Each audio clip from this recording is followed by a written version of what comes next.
guys, nagka-bulbul na gawa sa ayun, 6-wheeler na lubak. malaki.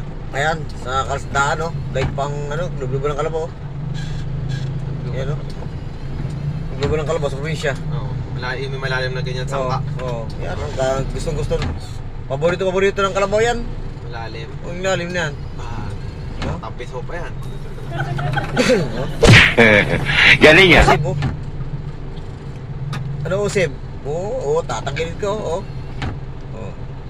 Diyan mo. Ayan, kaya yan, usib. Baka na naman, sige. Alright guys, welcome back to my channel.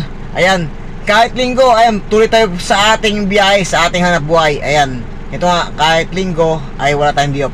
So ito guys, ang nais kong ibahagi sa inyo, ayan, ito dati yung lubog sa ba, tulad itong San Simon, ayan, maging Inlex, lubog dati sa ba. So ito nga guys, itong MacArthur Highway na ito, sa may Apalit, ay lubog sa ba, dati.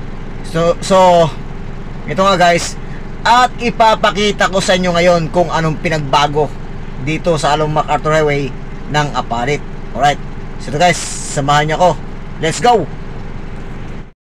Sa mga sign nito, dito malalaman ang target ng destination na nais mong puntahan. At ito nga ang MacArthur Highway na aking tinatahak sa ngayon. At mga kabero, ang lugar na ito ay dating lubog sa baha. At ito nga, ang kaliwa nito ay patungo ng San Simon Tollgate dito sa may Pampanga. At ang stoplight nito ay hindi siya gumagana. Maging ang Caltex nito ay sobrang lubog sa baha. At ngayon ay medyo mababaw na at wala nang gaanong tubig ang Caltex nito. Kawawa naman ang mga napapagas dito. Baka may halong tubig na ang Caltex nito. Galing yan. Ako ay maglalakbay sa way na ito. At ito nga mga kabero, ang dating lubog sa ba na ngayon ay sinasagawa na. At ito naman ang San Simon Municipal Hall na inyong nakikita. At napakaganda at napakalawak pala nito. At ito mga kabero, ako'y inyong samahan sa aking panibagong biyahe. At kung sakaling hindi ka pa nakasubscribe sa channel ito, just click the button bell upang palagi kang updated sa mga video na aking ina-upload. At sa pagsapit ko sa way na ito ay medyo may kabagalan ang mga sakyan dahil nga sinasagawa ang daan na ito na dati lubog sa ba. At ito nga ang barangay San Agustin dito sa may Apalit, Pampanga. At ito ang kailang barangay hall dito na aking nadaanan sa ngayon. Tuwing sasapit ang tag-ulan ay binaba ang MacArthur Highway na ito. Maging ang Central College sa Simon ay lubog din sa baha. At ang way na ito na aking tinatahak at nakita nyo sa screen sa itaas ay ang dating lubog sa baha at ngayon ay heto na siya. At ginagawa na nga ang way na ito. Tulad ng fast food na ito na McDonald na dati lubog din sa baha at sa ngayon nga ay heto ang resulta. Ginagawa na nga ang daan ito at ang drainage ito kung gaano kataas ay ganoon din kataas ang daan na ito na kailang ginagawa. At sa kalilang bagay pa lang ito na kailang naumpisahan at ang way na ito na aking binabagtas ay hindi pa nagagawa. Tinatapos pa lang nila sa gawing kaliwa. Kung nais mong hindi madali ang iyong biyahe ay maaari kang umiwas dahil dito ay medyo matraffic at may kabaan dahil nga sa ginagawa ang daan na ito. At maaari kang dumaan sa may NLEX na kung sakaling ikaw ay tutungo ng San Fernando maging ang Angeles. Maraming apektado sa lugar na ito kapag sumasapit ang tag-ulan at dahil nga ito ang resulta, lagi itong binabaha maging ang mga motorista. At ang screen na inyo nakikita sa itaas ay ang dating lubog sa baha at ito ngayon ay ginagawa na nga at medyo mabagal ang usad ng mga sakyan dahil nga sa ginagawa na ang daan na ito. At sana matapos na nga upang hindi mahirapan ang mga biyahero at ang mga motorista na dumadaan dito, lalo na kapag sumasapit ang tag-ulan. Sila ay natakot dumaan dahil nga baka malubog ang kailang mga sakyan.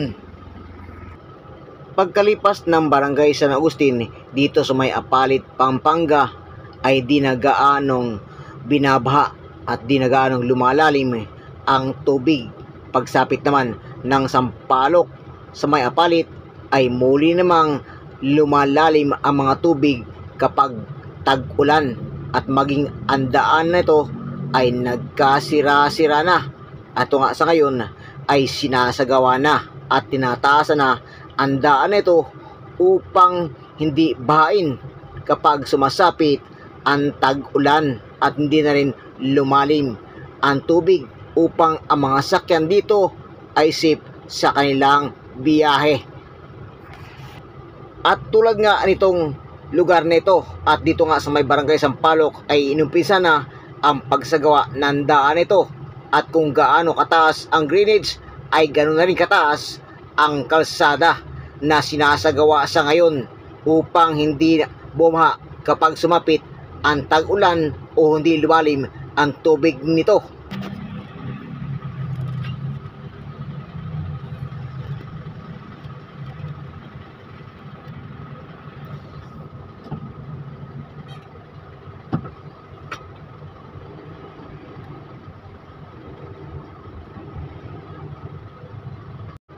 Dahil nga sa pagsagawa ng daan dito ay heto, nagkakaroon na ng pagkabulbul na traffic sa lugar na ito. Kaya mga kabiyero, kung sakaling ikaw ay tutungo ng Manila ay kailangan mong umiwas sa daan na ito dahil nga sa mabagal ang pag-usad ng mga sakyan dito. Bigla na lang bumulaga sa aking harapan ang isang truck na ito, at ito nga ay punong-puno ng basura. Dahil ito ang nagkukulikta ng mga basura dito. Subalit sa dami ng kanyang basura ay hindi na makita ang sakyan na ito. Tila ba'y akala mo'y basura ang tumatakbo, hindi na sakyan. Galing yan. At tayo nga ay narito sa may barangay Sampaloc sa may Apalit, Pampanga. At heto, medyo mabagal ang pag-usad ng mga sakyan dahil nga sinasagawa ang daan na ito at tinataasan ang daan na ito, at kung gaano nga kataas ang drainage ay ganon din kataas ang daan na ito.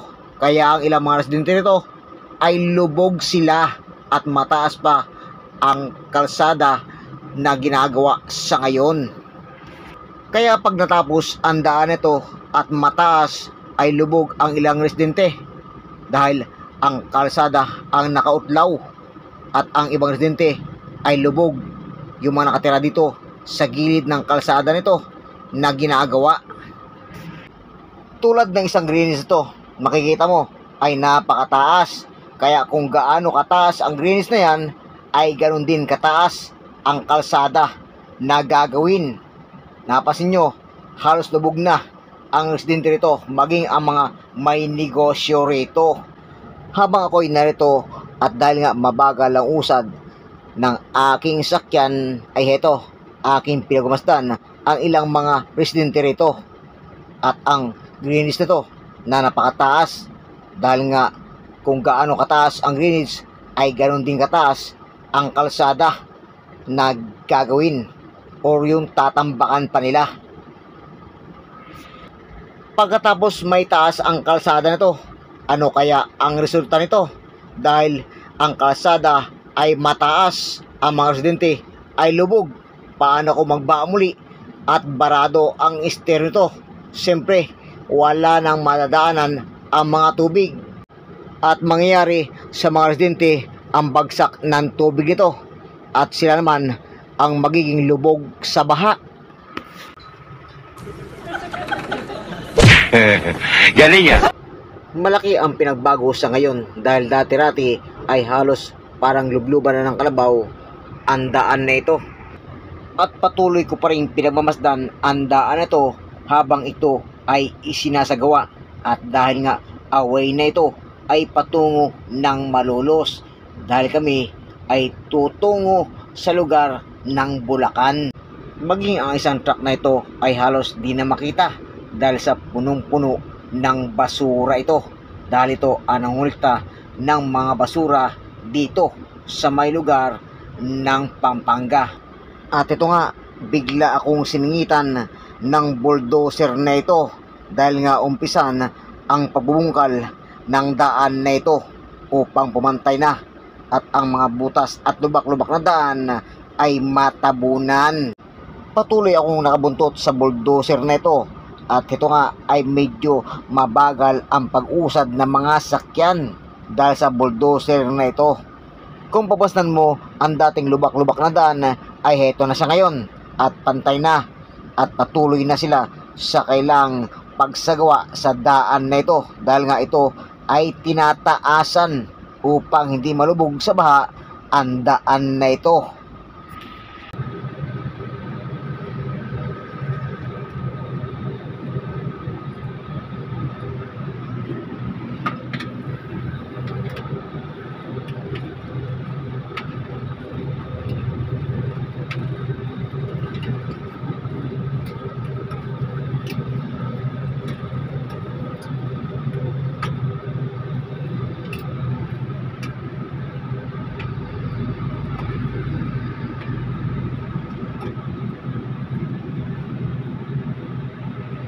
Kapag natapos na ang daan na to ay hindi nakakaban pa ang mga motorista na ito kapag dadaan sila dito dahil nga tinaasa na ang kalsada na ito upang hindi buma kung sakaling sumapit na naman ang tag-ulan.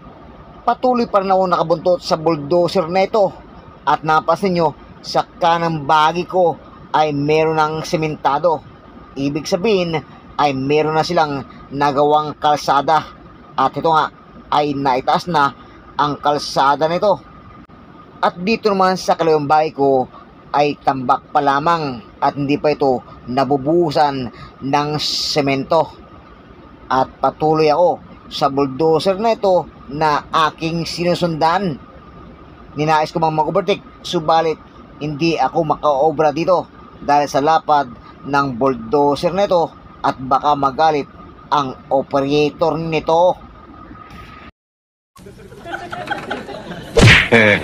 Galing yan. Sa pamagitan ng channel to, aking naibagi ang daan na ito at dito nga sa MacArthur Highway sa Apalit, Pampanga na sa kasalukuyang sinasagawa ngayon at tinataas ang daan na ito. At sa aking mga kapwa na biyahero, upang hindi madali ang inyong biyahe ay humanap muna ng ibang daan kung sakaling kayo ay tutungo dito sa may San Fernando maging Angeles. Hay, salamat naman at ako nga ay naka-overtake sa bulldozer nito. Buti nga lang at may bakanting daan na kasyang-kasya ang sakyan na aking minamaniho. Ato nga ay meron na silang nabuhos na semento sa kanang bahagi na ito. Sa pagsapit sa daan na ito ay ito ang una nilang ginawa at ito nga ay mataas na at hindi na kayang abutin ng tubig kung sakaling umulan muli. At dito nga nila ipapantay ang kalsada na kailang ginagawa sa ngayon. At ito nga ay wala ka na makitang mga lubak na daan at butas-butas at wala na ring mga basang daan na aking nadaanan sa ngayon. Maging ang gasolina nito dati ay lubog sa baha, ngayon heto na at masaya na sila dahil hindi na sila nakaranas ng lubog sa tubig. Habang ako'y naglalakbay sa daan na ito, aking napansin ang iba palang mga negosyo rito at mga residente ay lubog dahil nga sa mataas na ang kalsada na ito. Ano kaya ang mangyayari kung sakaling lumakas ang buhos ng ulan at bumaha muli dito? Hindi naman kaya malulubog ang mga negosyo rito at ang mga nakatira dito sa lugar na ito ng Apalit. Safe ang mga sakyan na dumadaan dito. Subalit, paano naman kaya ang mga nakatira dito? Hindi naman kaya sila naman ang lumubog sa tubig. Maging ang 7-Eleven na to ay pumantay na rin sa kalsadang ito, at maging ang fast food na ito ng KFC, at maging ang ospital na ito. Ang daan nito ay utay-utay na sinasagawa dahil nga ang way na ito na aking binabagtas ay mataas na ang lugar na ito at di na kayang abutin ng tubig at di na maari pang bumaha kung sakaling sumapit ang malakas na buhos ng ulan. Maging ang eskwela na to ay medyo lubog ng kaunti at ang iba naman ay sinasabayan nila sa kailang pagsasagawa upang mapantay lamang sa kalsada na ito. Dahil nga kakaiba ang lugar na ito, mataas ang kalsada, ang mga residente naman dito ay lubog. Patuloy niyo ako samahan na aking pinagmasdan ang lugar na ito hanggang sa pagtatapos ng aking paglalakbay na ito. At ito nga, dito ay lubog na ang daan na ito dahil hanggang dito lang ang kalsada na kailang sinasagawa. At pagsapit dito sa putol na daan na ito ay heto, ang shell na ito ay medyo may tubig sa harapan ito at ang kalsada na ito ay medyo butas-butas. At ito nga, ang kalsadang ito ay medyo may kaubaan dahil nga sa dinaan natin kanina ay may kataasan na at heto ay hindi pa sinasagawa sa ngayon, kaya ang daan ito ay lubak-lubak at meron pang tubig. Dito sa way nito na aking binabagtas ay hindi pa tinataasan ang kalsada na ito at ito ay hindi naman to nalulubog sa baha, kaya siguro ay hindi pala ito inaasikaso. Subalit pagdating naman sa daan ay ito, butas-butas ang kalsada nito. Sa pagsapit sa bandang unan ay muli namang angat ang kalsada nito dahil nga ito ang pantay sa kalsada na kailang sinasagawa sa ngayon. Ato nga ay mataas na rin ang kalsada na ito at ito ang una nilang ginawa.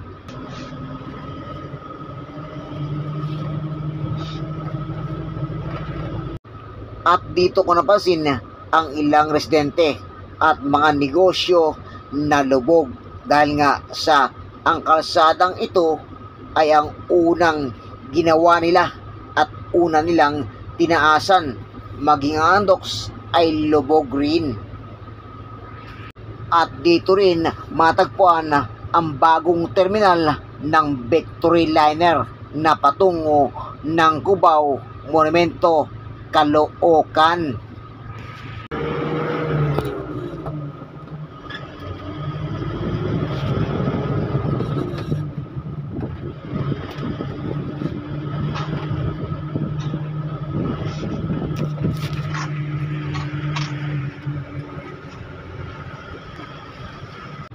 At dito ko rin napansin na ang daan nito ay napakalawak na rin dahil nga ito ang una nilang ginawa at una nilang tinaasan na daan.